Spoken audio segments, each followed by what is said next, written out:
ہمیں بہت سے بہت برے برے خواب آتے ہیں. اگر کسی شخص کو بہت برے خواب آتے ہیں تو اس سے بچنے کے بھی طریقے ہیں. ہم چاہتے ہیں ہم یہ خواب دیکھیں ہی نہیں. کوئی طریقے ہیں ایسے؟ جی ہاں.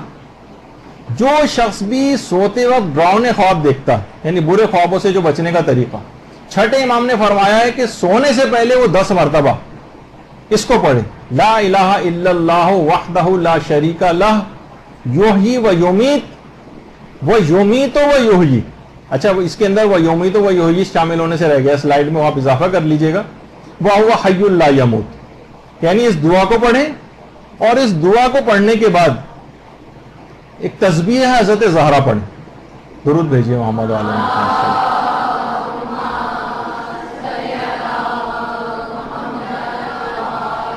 اب اس کو برے برے خواب نہیں آئیں گے. جو شخص بھی جسے ڈراؤنے خواب آتے ہیں سونے سے پہلے 10 مرتبہ اس دعا کو پڑھے جو میں نے اس سے پہلے کوٹ کی, وہ تو آپ دیکھ کے اتار ہی لیں گی دوبارہ یوٹیوب پہ جب یہ اپلوڈ ہو جائے گی. اور اس کے بعد تسبیح حضرت زہرا, یہ اگر وہ پڑھ لے اس کے بعد اسے برے خواب نہیں آئیں گے.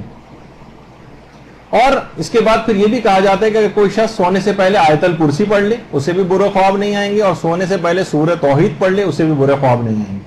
خاص طور پہ وہ بچے جو سوتے میں بہت زیادہ ڈر جاتے ہیں, سوتے میں بہت زیادہ ڈر جاتے ہیں, جن کو عام طور پر میڈیکل زبان میں نائٹ ٹیررز کہتے ہیں. بہت زیادہ نہیں, اس کو اٹھا رہے ہیں, جھنجھوڑ رہے ہیں, لیکن وہ قابو میں نہیں آ رہا, روئے چلا جا رہا ہے. یعنی اس کی آنکھیں کھلی ہوتی ہیں لیکن وہ ایک لحاظ سے دیکھ نہیں رہا ہوتا بچہ. ان کے متعلق ایک جو قرآنی آیت ہے پڑھنے کے لیے وہ امیر المومنین علیہ الصلوۃ والسلام نے بیان کی.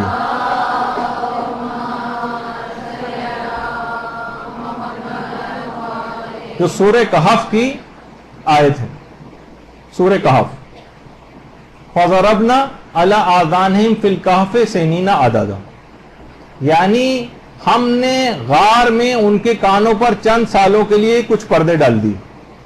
یہ والی آیت کہہ رہے ہیں یہ اگر وہ تھوڑا سا بڑا آدمی ہے یا بچہ ذرا بڑا ہو گیا تو خود بھی اس کو سونے سے پہلے پڑھوا دیں, ورنہ بچہ اگر چھوٹا ہے تو دوسرے بھی اس بچے کے لیے اس آیت کو پڑھ سکتے ہیں. اب اس کے بعد وہ بچہ سوتے میں نہیں ڈرے گا. یہ امیر المومنین نے نسخہ بتایا. دیکھیے کون کون سی ایسی چیزیں ہیں جس پر ائمہ معصومین کی ہماری ہدایتیں موجود نہیں ہیں, جو ہمارے تصورات میں بھی بہت سی چیزیں نہیں آتی, اس تک کے حل بتا گئے. لیکن افسوس ہے, اور اپنی عقل کے اوپر اور اپنی فکر پہ اور اپنی جہالت کے اوپر ماتم کیا جائے کہ ہمیں یہ چیزیں پتہ نہیں, بتا کے سب گئے. اچھا, یہ تو تھا برے خوابوں سے بچنے کے طریقے. یہ 2 طریقے آئے, 3-4 طریقے آ گئے بلکہ. لیکن اگر کوئی آپ برا خواب واقعی کبھی دیکھ لیں تو پھر کیا کریں؟ اگر واقعی آپ کے خیال میں تو میں نے بہت ہی برا خواب دیکھا ہے, تو پہلا تو طریقہ یہ کہ آپ برا خواب دیکھیں تو کیا کریں؟ پہلا طریقہ یہ کہ آپ صدقہ دے دیں, تو پھر اس خواب کا کوئی برا نتیجہ برآمد نہیں ہوگا. دوسری چیز یہ ہے کہ اگر اس برے خواب کے نتیجے میں آپ جانور کو ذبح کروا دیں, اب تب بھی اس کا کوئی برا نتیجہ برآمد نہیں ہوگا.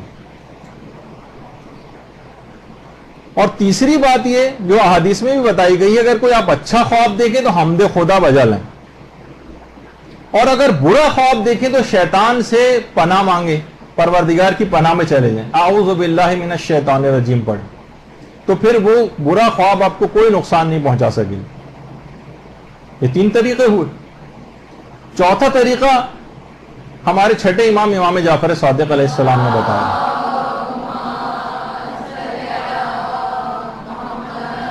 کہ اگر کوئی شخص خواب پریشان دیکھے تو وہ اپنی جیسی اس کی آنکھ کھلے, وہ برا خواب اس نے دیکھا, ابھی اپنی کروٹ بدل لے, اور کروٹ بدلنے کے بعد قرآن کی ایک آیت پڑھے جو سورہ مجادلہ کی آیت نمبر 10 ہے, انما النجوى من الشیطان لیحزن الذین آمنوا ولیس بضارہم شیئا, اور پھر یہ پوری آیت پڑھے.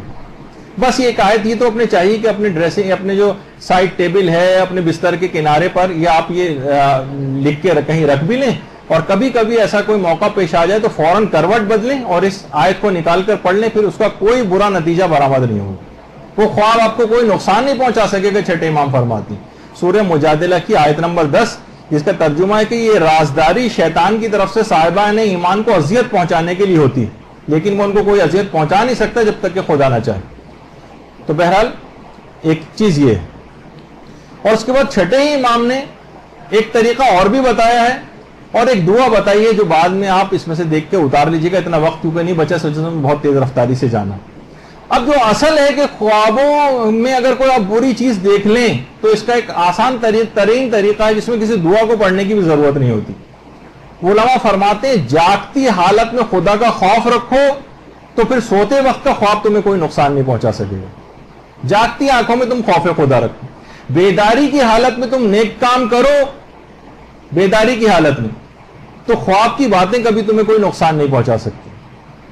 اور صاحبان علم تو ایک بات اور فرماتے ہیں کہ کم سے کم یعنی جس دن آپ نے وہ برا خواب دیکھا ہے اس کے اگلے دن پورا اطاعت خدا میں گزار دو تو اس خواب کا کبھی کوئی نتیجہ برا برآمد نہیں ہوگا. جس دن بھی آپ خواب دیکھیں کم سے کم اگلا پورا دن اطاعت خدا میں گزاریں. اچھا, بہت سارے افراد یہ بات چاہتے ہیں کہ بھئی ہم کیوں نہ ایسا کوئی کام کر لیں کہ ہمیں صرف اچھے ہی اچھے خواب آئے کریں, برا خواب کوئی سرے سے آئے ہی نہیں.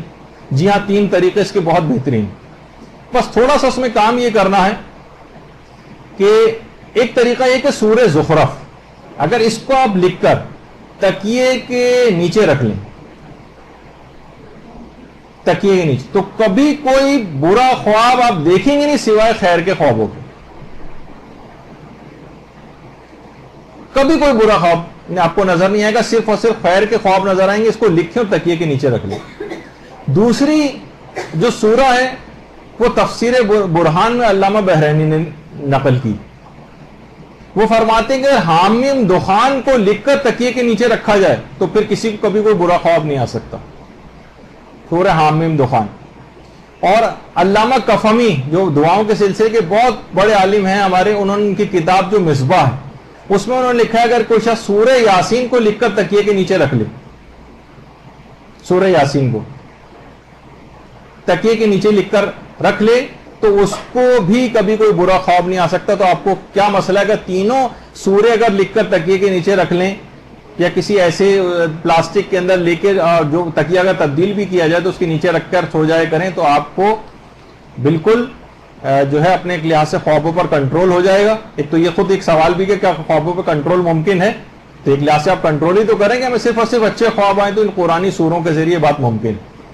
اور کچھ علماء کی چیزوں سے بھی ایسا لگتا ہے کہ بہت سے لوگ ریاضیات کر کے اس منزل تک پہنچ جاتے ہیں, جیسے آیت اللہ حسین بروجردی. دفعہ میں نے ان کا کئی دفعہ ذکر کر چکا ہوں کہ آیت اللہ بروجردی فرماتے تھے خواب میں بھی اگر مجھے کوئی نامحرم نظر آتی تو میری آنکھیں خود بخود نیچے ہو جاتی خواب میں.